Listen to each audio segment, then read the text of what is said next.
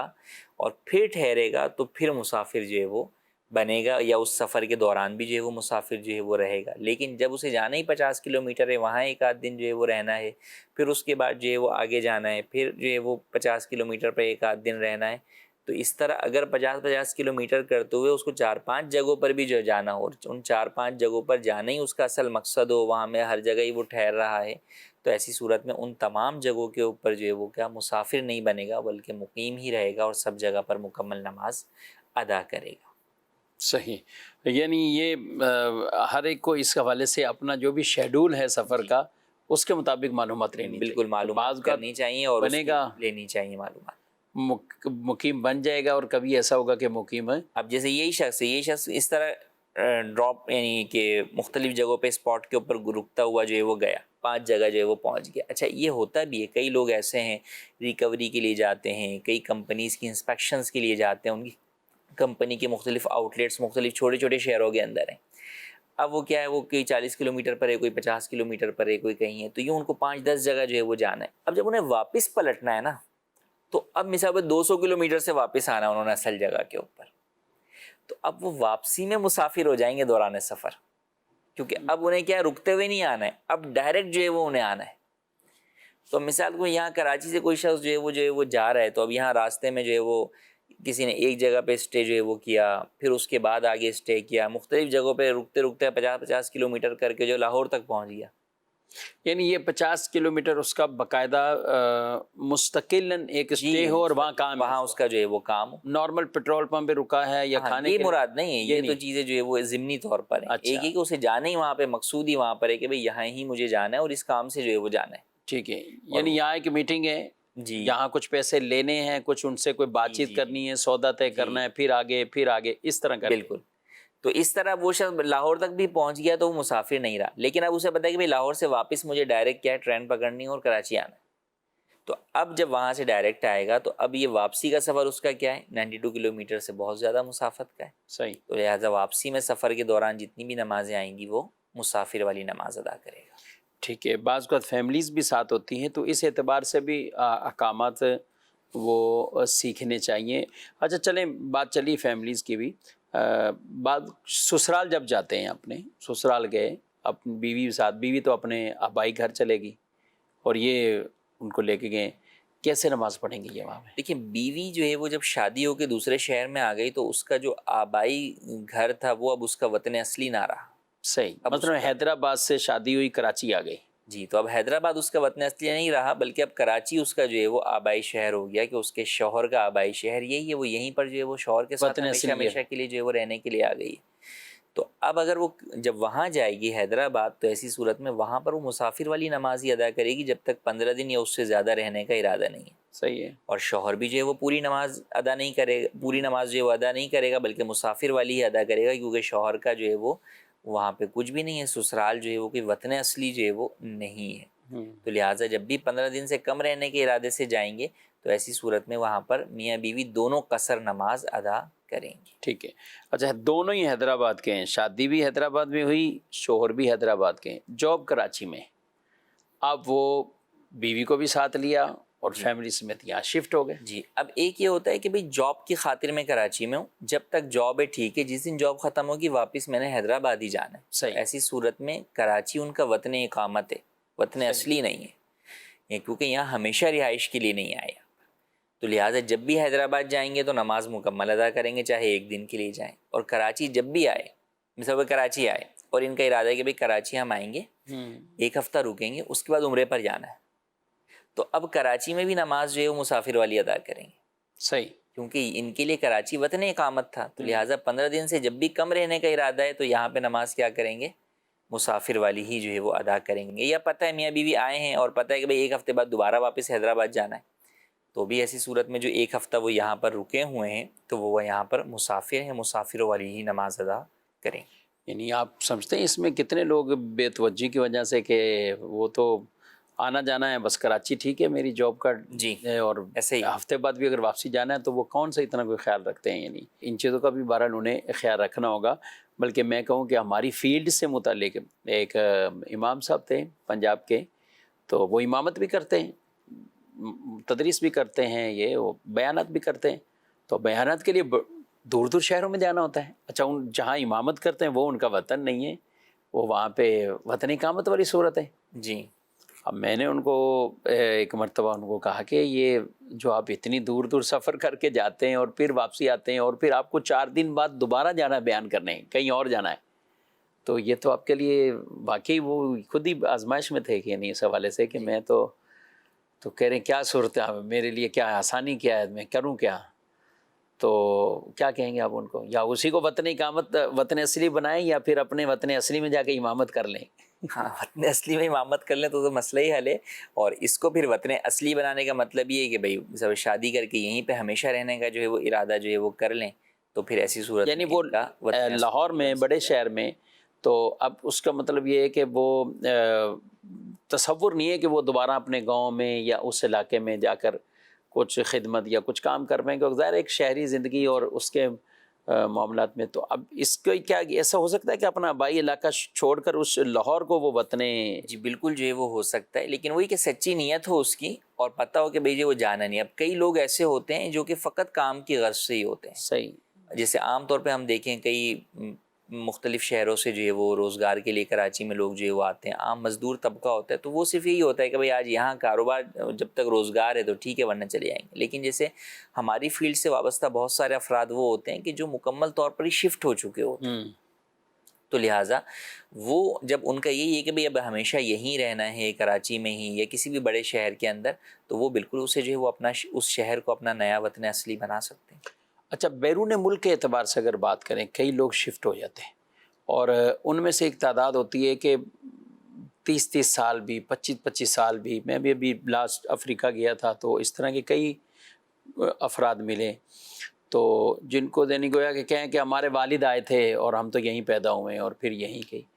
تو ایسے افراد کے لیے وہ اپنا وہاں پہ اگرچہ ان کا ویزا اور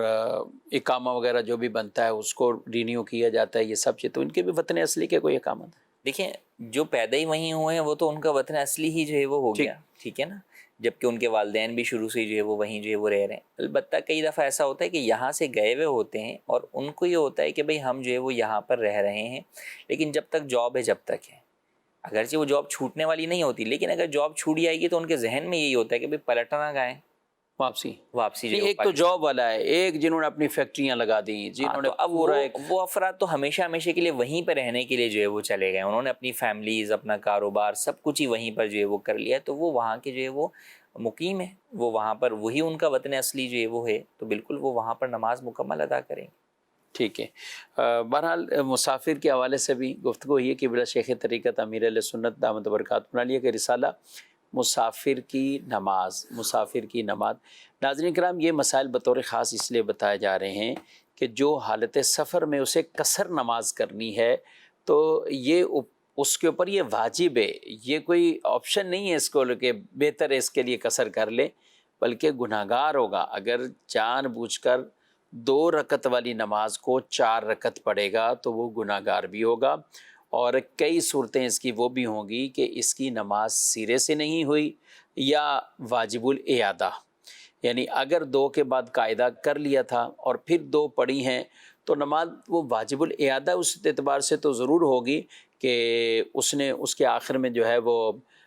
سجدہ صاحب نہیں کیا، اگر بھولے سے ایسا ہوا ہے یا جان بوجھ کر کیا تو ترک واجب ہوا، جان بوجھ کر نماز واجب الاعادہ. لیکن اگر قاعدہ اخیرہ 2 پر بیٹھا ہی نہیں تھا تو پھر اس کی نمازی فرض اس کو دوبارہ سے پڑھنے ہیں. تو یہ واجب عمل ہے، ایسا نہیں ہے کہ یہ آپشن ہے، کر لیا نہ کیا. خود بھی سمجھیں، اپنے بچوں کو بھی یہ مسائل احکامات سکھائیں، سمجھائیں. جہاں آپ سفر کر کے جاتے ہیں تو اس سفر کی کتنی احتیاطی تدابیر آپ اپنے بچوں کو بھی بتاتے ہیں کہ بیٹا ایئرپورٹ پہ یوں رہنا ہے تو فلاں ملک میں یوں رہنا ہے، کسی سے کوئی چیز لے کے نہیں کھانی ہے، کسی کا سامان نہ پکڑیں، یہ نہ پکڑیں. یہ 100 چیزیں ہم اپنے بچوں کو سمجھاتے ہیں، لیکن وہاں یہ بھی ہماری ذمہ داری ہے کہ شرعی احکامات بھی ہم اپنے بچوں کو آگاہ کریں اور انہیں سکھائیں۔ اللہ پاک ہم سب کو علم دین سیکھنے والا، سمجھنے والا اور اس پر عمل کرنے والا بنائے، اور علم نافع کی دولت سے ہم سب کو مالا مال فرمائے۔ آمین بجاہ النبی الامین صلی اللہ علیہ وسلم۔ ہادی و رہنما ہمارے علماء، ہو کبھی درپیش جو کوئی مسئلہ، پوچھ لیں حاضر ہوں ہم ان کی بارگاہ۔